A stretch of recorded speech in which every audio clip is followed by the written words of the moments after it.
कोलकाता में junior doctor की rape और मर्डर की वारदात को लेकर पूरे देश में गुस्सा सा छा गया है और आरोपी के पकड़े जाने के बाद भी लोग धरना प्रदर्शन कर रहे हैं। लेकिन देश भर के डॉक्टरों के हड़ताल की जो काम रोका और इस कांड के लिए जिम्मेदार दोषी को सख्त से सख्त सज़ा देने की मांग की हाई कोर्ट ने इस केस की जांच पुलिस से लेकर सीबीआई को सौंप दी। लेकिन केस का खुलासा भी लगभग हो ही गया है। लेकिन ठीक ऐसे ही एक मामला यूँ कहें कि उसमें भी खौफनाक वारदात को कोलकाता के से लगभग 1357 किलोमीटर दूर उत्तराखंड के रुद्रपुरा में अंजाम दी गई और जिससे लेकर वहाँ रोज़ धरना प्रदर्शन हो रहे हैं। लेकिन पुलिस की कार्रवाई भी सवाल उठ रहे हैं। और ये मामला एक नर्स के साथ रेप और हत्या का है, जिसमें जानकर हर कोई बहुचक्का रह गया। नमस्कार, आदाब, सत श्री अकाल।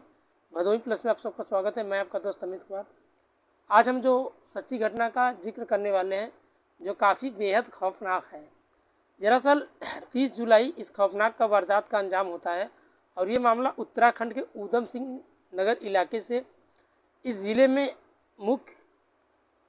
मुख्यालय है जो रुद्रपुरा, वहाँ एक बड़ा निजी अस्पताल है और जिसमें तस्लीम नाम का एक नर्स काम किया करती थी और उसकी उम्र करीब 30 साल के आसपास थी। 12 साल पहले उसकी शादी हुई थी, लेकिन उसका तलाक भी हो गया था और हर रोज़ वो अपने तय वक्त में अस्पताल आया जाया करती थी, लेकिन वापस घर आती थी। और 30 जुलाई को भी वो अपने घर से सही समय पर निकली थी, लेकिन शाम हो जाने के बाद वो घर नहीं लौटी और उसका फ़ोन भी स्विच ऑफ आ रहा था। घर वाले बड़े चिंतित में थे और घर वालों ने अस्पताल और उनके जान पहचान को कॉल किए और उसके बाद बारे में पूछा ताछा, लेकिन उसका कोई पता नहीं चला।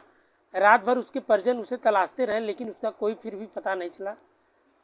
पुलिस को जब इस जांच के लिए उन्होंने जाकर पुलिस स्टेशन में दर्ज कराई तो 31 जुलाई की नर्स की तस्लीम की बहन परिजनों के साथ रुद्रपुरा कोतवाली पहुंची और उसने वहां अपनी बहन की गुमशुदगी की दर्ज कराई और घर वालों के साथ पुलिस वालों भी और नर्स जो तलाश में जुटी है। मामले की जांच हुई शुरू, लेकिन पुलिस ने अस्पताल और उनके जान पहचान वाले तमाम लोगों के एवं रिश्तेदारों से उनके बारे में पूछताछ की, लेकिन कोई सुराग नहीं मिल सका। और इस दौरान घर वालों को किसी अनहोनी का आशंका जताने लगा और उत्तराखंड पुलिस ऊधम सिंह नगर इलाके के नर्स की तलाश कर रही थी। और 8 अगस्त को यूपी के रामपुर जिले में बिलासपुर थाना पुलिस को एक वसुंधरा एनोलेड रोड पे झाड़ियों में एक कंकाल बन चुकी लाश मिली।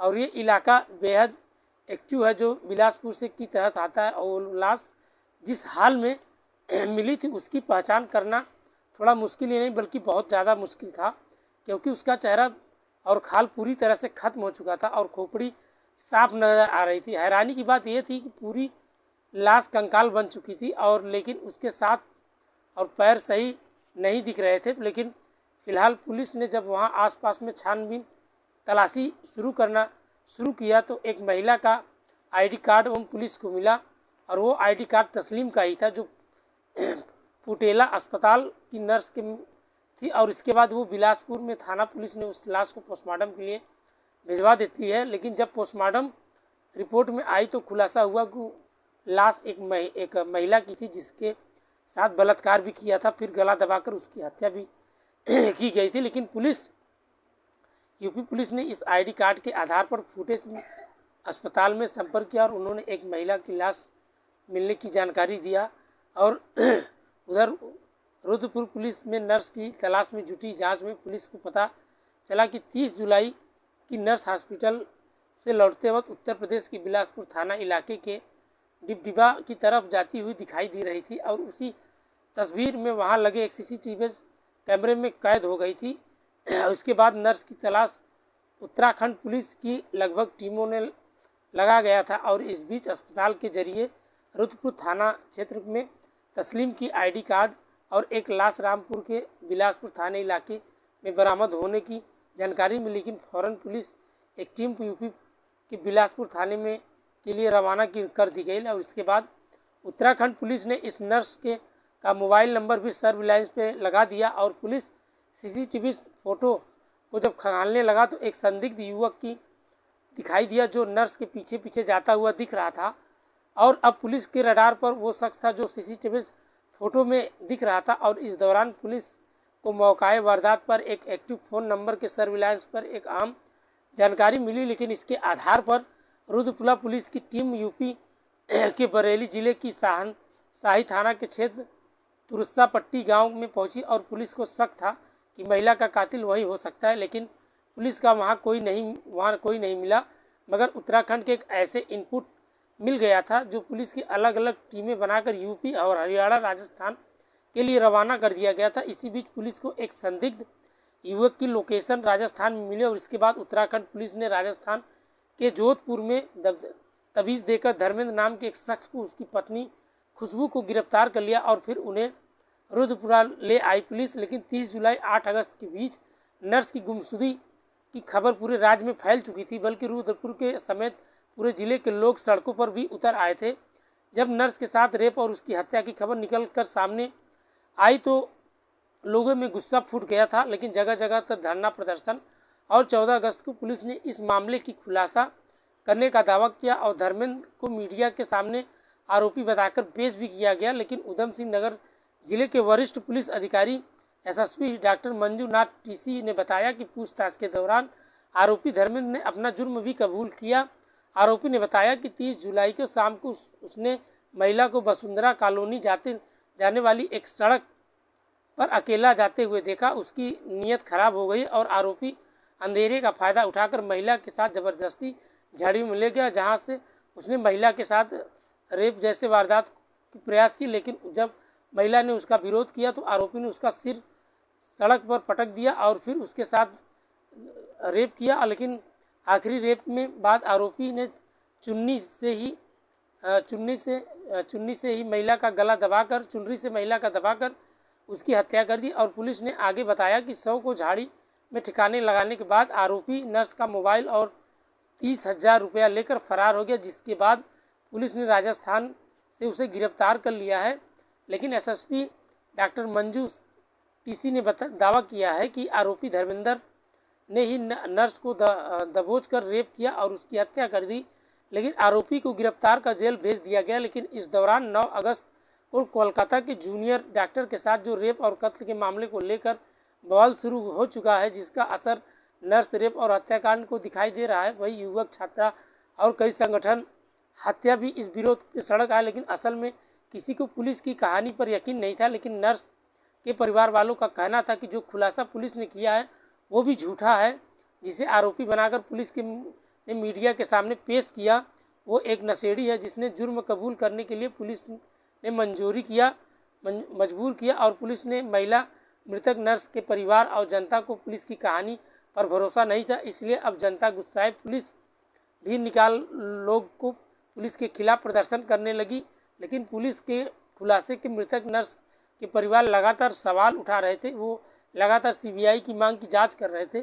इस दौरान मामले की कांग्रेस छात्र समेत कई संगठन भी पुलिस में कांग्रेस छात्र के कई संगठन मिलकर के खिलाफ मुखर हो गए और यहाँ तक कि छात्रों ने इस मामले की सीबीआई जांच के लिए मांग भी की। लेकिन एसएसपी कार्यालय भी प्रदर्शन किया, जिसमें मृतक नर्स के परिजनों भी उसमें शामिल थे। बवाल बढ़ता देखकर SSP doctor Manju Singh TC ने खुद एक प्रदर्शनकारियों को आकर मुलाकात की। और लेकिन इस दौरान एक वक्त ऐसा भी आया कि उधम सिंह नगर इलाके के एसएसपी डॉक्टर मंजू सिंह नाथ टीसी प्रदर्शनकारी छात्राओं को बात करते हुए आप खो दिए हैं। लेकिन एसएसपी ने आवेश में आकर कहा कि उन्होंने अकेले ऐसे दरिंदों को सुधारने का ठेका नहीं ले रखा है, बल्कि प्रदर्शनकारियों की मांग पर एसएसपी बोले कि हर मामले की पूरी तजदीद की जाएगी और उसके पास जो भी गलत पाया जाएगा, दोषी पाया जाएगा, उसके साथ वो कार्रवाई भी की जाएगी। लेकिन समाज को फैले हुए दरिंदों को ख़त्म करने का ठेका अकेले उन्होंने नहीं ले रखा है।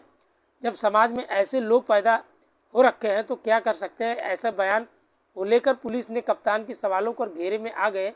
उनका ये बयान चर्चा का विषय बन गया और नर्स रेप के इस केस को लेकर पूरे उत्तराखंड में एक उबाल सा आ गया। और जनपद उधम सिंह नगर का ये किच्चा विधानसभा तिलक राज बेहड़ के इस मामले पर चिंता जताते हुए कहा कि बड़ा दुर्भाग्य है कि हमारे छोटे से सूबे में एक बहन बेटियों भी सुरक्षित नहीं है और अपराध की दिन ब दिन बढ़ती जा रही है। और रुद्रपुरा की घटना पर दुख जताते हुए उन्होंने कहा कि महिला नर्स अस्पताल से जो कार्य पर करने वाले जताई जाती इस घर नहीं पहुंच सकती, लेकिन बलात्कार के बाद उनकी जान ले ली जाती है। और प्रदेश के मुख्यमंत्री पुष्कर सिंह धामी ने इस मामले को कोई बयान के सामने नहीं दिया, लेकिन अब नर्स की हत्या के रेप मामले में बवाल धीरे धीरे बढ़ता दिख रहा है, लेकिन पुलिस बैकफुट दिख रहा है। वही रुद्रपुरा में कोलकाता जैसे नर्स हत्याकांड में आखिरकार काफ़ी जद्दोजहद के बाद राजनीतिक दखल के बाद एसएसपी उधम सिंह नगर के एसएसपी संगठन किया और उन्होंने अपने पहले खुलासे वाली कार्रवाई पर यू टर्न लेते हुए